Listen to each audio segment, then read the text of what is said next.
अमिताभ बच्चन जी का पूरी ज़िंदगी किसी ब्लॉकबस्टर फ़िल्म से कम नहीं है। उनकी स्क्रिप्ट जैसी मूवी जैसी उनकी ज़िंदगी, जिसमें बड़ा संघर्ष, बेपनाह कामयाबी और मौत के मुंह से वापस आना, पूरी तरह और दिवालिया होना और फिर से आगे बढ़ना। दोस्तों, आज हम बात करेंगे इंटरनेशनल बायोग्राफी में Amitabh Bachchan, the legend of Amitabh Bachchan के बारे में। तो चलिए, बिना किसी देरी की अनटोल्ड स्टोरी हम आपको बताएंगे और उनके डाउनफॉल कैसे हुए और क्या क्या उन्होंने किया, पूरे डिटेल में बताएंगे। तो बनिए रहेगा अंत तक। अंत में आपको पूरा नया चीज़ हम बता के जाएंगे। तो चलिए स्टार्ट करते हैं आज का यह वीडियो। अमिताभ बच्चन का जन्म 11 अक्टूबर 1942 को इलाहाबाद, जो कि अब प्रयागराज में है, हुआ था। उनके पिता डॉक्टर हरिवंश राय बच्चन के एक बहुत ही बड़े हिंदी कवि यानी कि पोएट थे और माता तेजी बच्चन एक तेजस्वी महिला थी। उसका शुरुआती नाम इकबाल और कुछ बहुत लंबा सा था, जिसके बाद बदलकर अमिताभ बच्चन रख दिया गया और उसका अर्थ होता है कभी ना बुझने वाली रोशनी।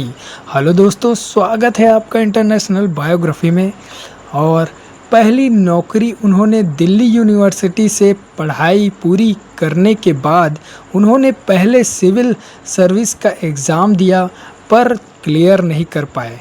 बहुत सारे लोग सिविल सर्विस का एग्ज़ाम देते हैं लेकिन क्लियर नहीं कर पाते, उनका दुख मैं समझ सकता हूँ। फिर उन्होंने कोलकाता में एक शॉपिंग कंपनी में फ़्लाइट बुकिंग और ब्रोकिंग की नौकरी कर ली, जहाँ उन्होंने लगभग 500 से 800 सैलरी मिलती थी। दोस्तों, ये उस ज़माने की सैलरी है, तो आप कंपेयर कर सकते हैं कितना हो सकता है। जब उन्होंने एक्टिंग का सुकून और शौक़ उनको चढ़ा तो वहाँ मुंबई आए। उन्होंने ऑल इंडिया रेडियो में न्यूज़ का काम किया और न्यूज़ के लिए ऑडिशन भी दिए, पर उनकी भारी भरकम आवाज़, जो कि बहुत आप भी जानते होंगे, लंबे वक्त और लंबे हाइट की वजह से रिजेक्शन कर दिया गया। लोग कहते हैं कि इतनी लंबी हीरो। तो दौर आता है 1969 में। उन्होंने फिल्म सात हिंदुस्तानी से डेब्यूट किया। इसके बाद फिल्म आनंद में राजेश खन्ना के साथ उन्होंने काम किया और बहुत सराहना गया। लेकिन इसके बाद उनकी लगातार 12 फिल्में फ्लॉप हुई और वो पूरी तरह निराश होकर मुंबई छोड़ने का सोच रहे थे। फिल्म आई थी सालिम जावेद की लिखी हुई एक जंजीर ने 1973 में उनकी किस्मत बदल दी। इस फिल्म में उन्होंने इंस्पेक्टर विजय का रोल किया और उन्हें एंग्री यंग मैन का टैग भी मिला। अगर सलीम जावेद कौन है तो आप जाकर मेरे बायोग्राफी चैनल को चेक कर सकते हैं, उनके बारे में डिटेल में मैंने वीडियो बना रखा है। यूं ही उन्हें एंग्री मैन का किताब नहीं मिला, इनके लिए उन्होंने बहुत ज़्यादा मेहनत की थी और गुस्सा था। यूं अमिताभ बच्चन ने स्क्रीन पर उतारा था। उन्होंने इसके बाद उन्होंने दीवार, शोले, डॉन, अमर अकबर एंथनी और त्रिशूल और मुकाबला, ऐसे बहुत सारे मूवीज़ किए हैं जिनमें उन्होंने बहुत नाम कमाया और वन मैन इंडस्ट्री बन गए।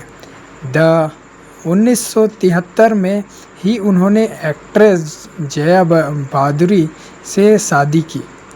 आप कौन है नहीं जानते, तो मैं आपको पूरा डिटेल में बता देता हूँ कि उनकी वाइफ है जया भादुरी, जिनको आप देखते हैं।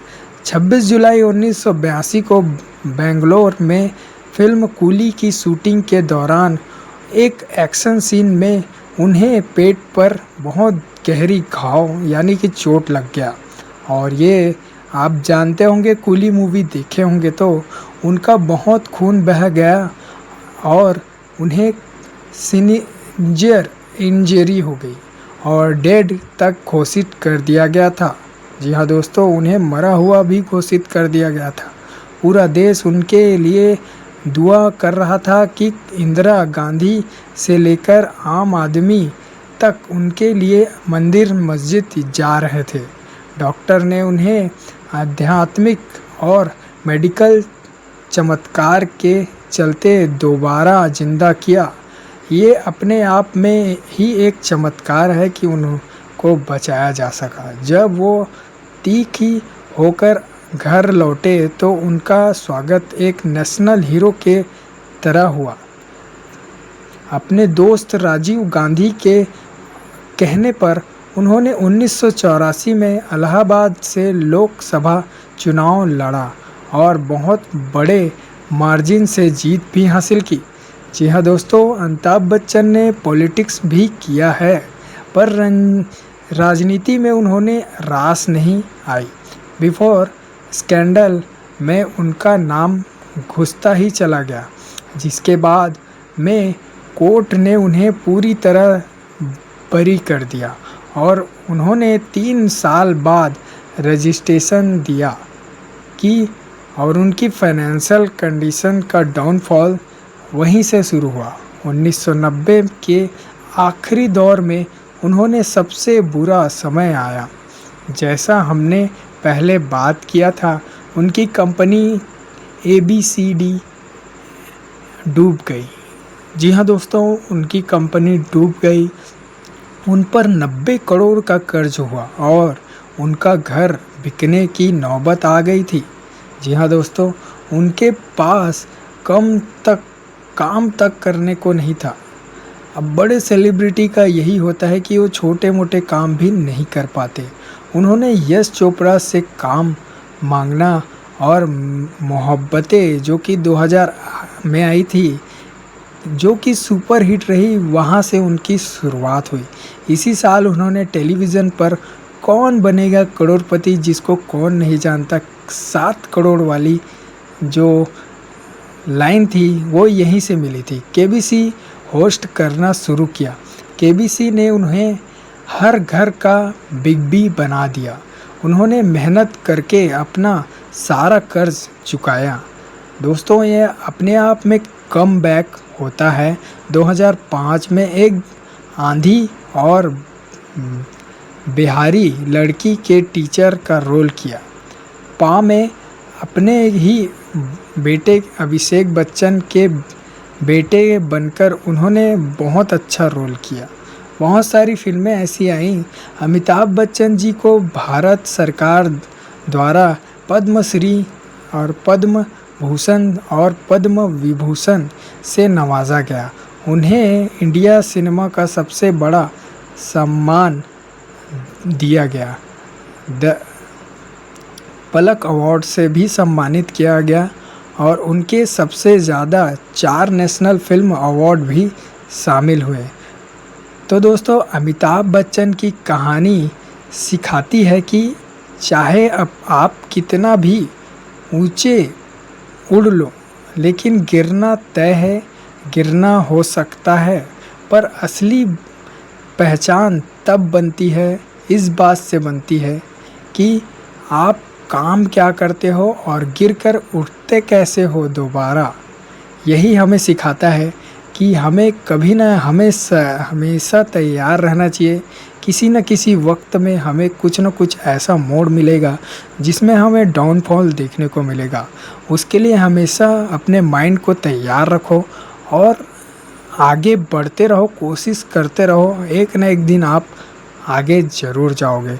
उसी तरह हमारा चैनल भी थोड़ा बहुत नहीं, बहुत ज़्यादा मेहनत कर रहा है। आप लाइक और सब्सक्राइब करके इसे एक अवार्ड दे सकते हैं अगर आपकी इच्छा हो तो। और मेरे फैमिली मेम्बर्स सपोर्ट कर रहे हैं, उसके लिए मुझे तहे दिल से शुक्रिया कहता हूँ आप सभी को। और थोड़ी बहुत कमज़ोरी है, मैं उस पर काम भी कर रहा हूँ। तो मिलते हैं नेक्स्ट वीडियो में। अगर हो सके तो आप सपोर्ट ज़रूर कीजिए। तो मिलते हैं नेक्स्ट वीडियो में, आज के लिए धन्यवाद।